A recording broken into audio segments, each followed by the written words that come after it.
For Razer, it was definitely time to release the Kraken Pro V2, and yes, out loud, this sounded even worse than in my head, but I have to give you a little bit of a longer introduction for one main reason. This was my very first review unit straight from Razer, and when I used it for about 10 minutes at first, I thought, damn, it seems like I will have to trash it. But I also have to say one thing. This is a device that needs quite a long period to get used to. But once you give it a time, and I really had to pull myself through that period, you will actually see some of the benefits. And it is one of the devices with the most cons, but also a ton of pros. Which ones those are, and a lot of them are subjective, I get that, but we will get into that later. Now, first of all, let's check what's in the box. Of course, once again, I'm starting to repeat myself here. The headphones with a 1.3 meter long cable. It's maybe a little bit thin, but quite nice quality with the braided cable here and the 90-degree angle plug. But what we also get is, since this is a combo jack, we get a splitter cable 2 meter long of the same quality as you can see that you can use with your PC. What you will also get on the one end here is a little bit of a kind of remote, but all it allows you to is to change the volume, and here is a microphone mute switch. One thing that I would have wished for this volume wheel to be a little bit stiffer, because it's so loose that I quite often, just by pushing something against it with my clothes or something like that, turned off or just switch the volume a little bit here and there. But other than that, quality is fine. Let's take a look at the headset itself. Now, as you can see, it definitely looks quite bulky, but still definitely looks nice. Up about here, the headband. This is what irritated me quite a lot at first. As you can see here, there's pretty much no padding at all. It's like maybe 2 or 3 millimeters, but for some reason it absolutely works and you don't really feel it at all. So whatever they did it nicely, and maybe this is because of the really thick and very supporting cushions. But one thing I don't like so much, first of all, the great thing is it is thick and it's very soft and really nice memory foam. But the one thing, as I said, that I don't like so much is that they are circular. I would definitely prefer oval, because for me it's like kind of a semi overhead over ear headphone, because my ears either touch at the top or bottom or on both, so they didn't fit quite completely in. And after a while this will get a little bit of an issue, but I will get into that later in the comfort part. Other than that, build quality is absolutely nice because it's mostly metal here.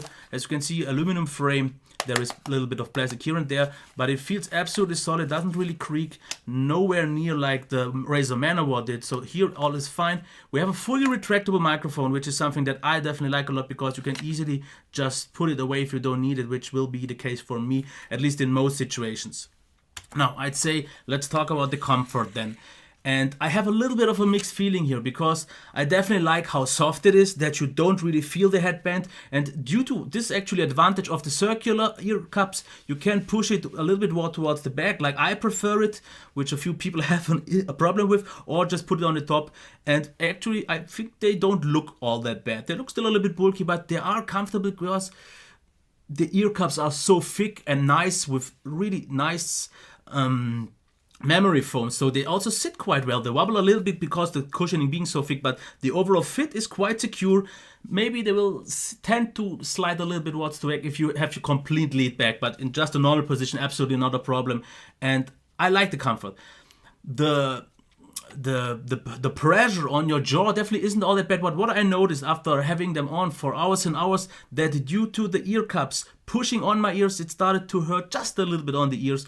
And this could be solved, I guess, with the oval shaped ear cushions that are actually available for like $15. So overall, I like the comfort, but you really have to get a little bit used to. And the same actually goes for the sound, which I want to talk about a little bit later. But for now, let's get into the microphone sound demo, and I will show you this run just right about now. This is the microphone test of the Razer Kraken Pro V2. One thing I definitely like is the fully retractable mic, in case you don't want to use it, but besides that, it's not quite all that great. It doesn't really seem to offer any sort of noise cancellation, and that's why background noises get picked up quite noticeably. Besides that, the background hiss of the mic itself is a little bit louder compared to better mics on the market as well. The mic quality itself is average at best. It may be quite clean, but the sound feels a bit flat and thin, with highs sometimes being a bit too sharp. Some more body to the voice would have definitely been welcome. By no means I would call it bad, and it's totally fine for multiplayer gaming, but I wouldn't really go much beyond that if you would ask me. And here's a little bit of a keyboard noise test with MX Blue switches to cover the worst case scenario for typing.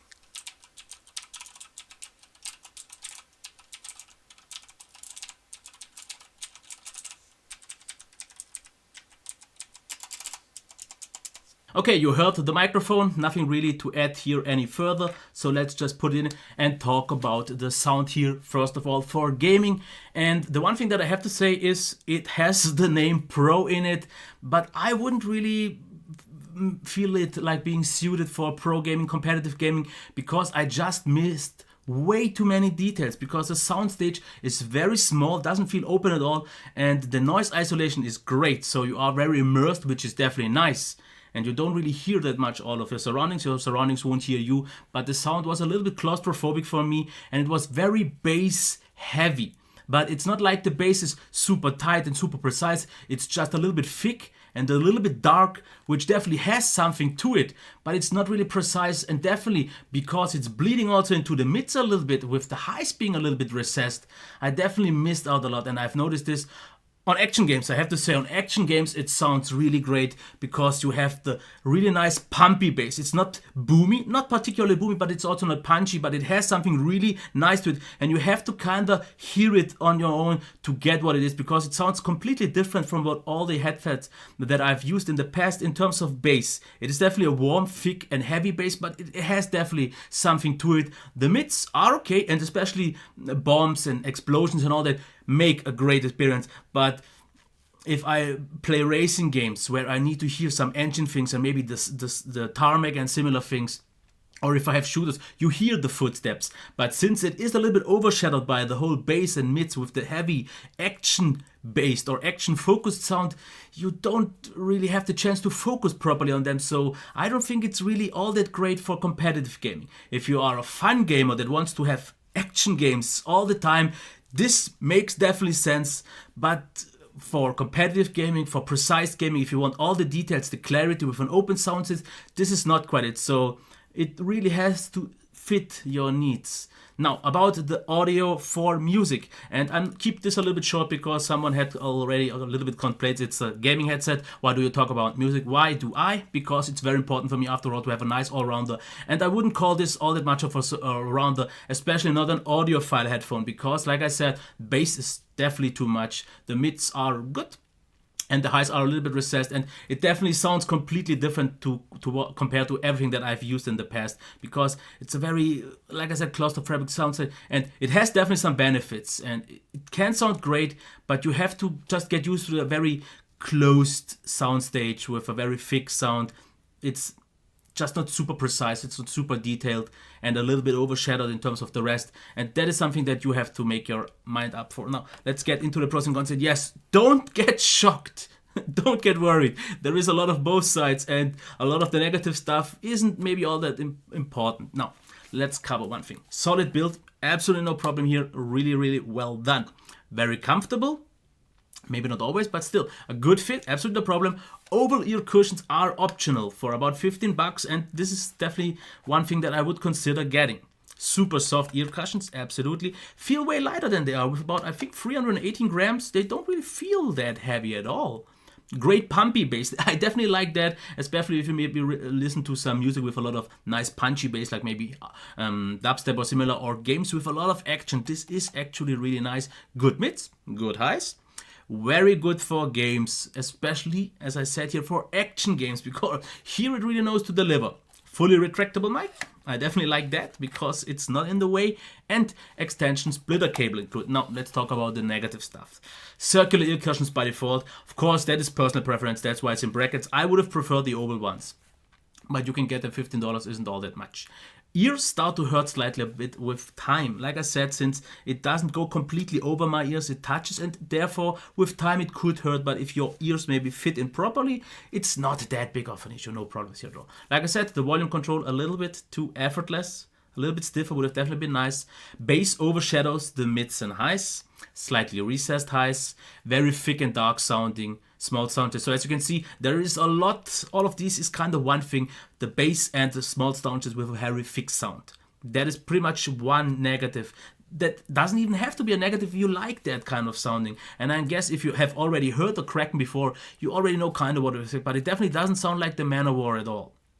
And then, this is something that I can't deny, not for competitive gaming. I don't quite feel the Pro fits this all that much, because as a competitive gamer, I would feel like I miss way too many details, because when I've played, for example, F1 Racing 2016, half a race with these, and then switched over to my Sennheiser GSP 300, I heard all of a sudden so many more details, which actually helped me in a racing game with of the revs and so on. So it makes a difference. Not really for audiophiles, I've said that. No all-rounder. For me, it's pretty much action-packed poor gaming, and that one though very well, and just okay microphone quality if you heard about that. So in the end, for the price, I'm not actually quite sure how much it is. I will check that and I will include it in the beginning.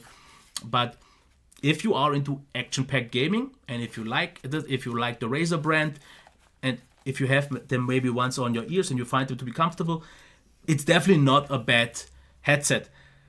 But it's definitely a little bit different and way more focused towards one side of the spectrum than a lot of other ones. So not a great all-rounder, but it's definitely worth checking out. That's all I have to say. If you have any questions and if you follow us, leave it down in the comments. Like, subscription maybe, and I wish you a nice day. Until next time, bye.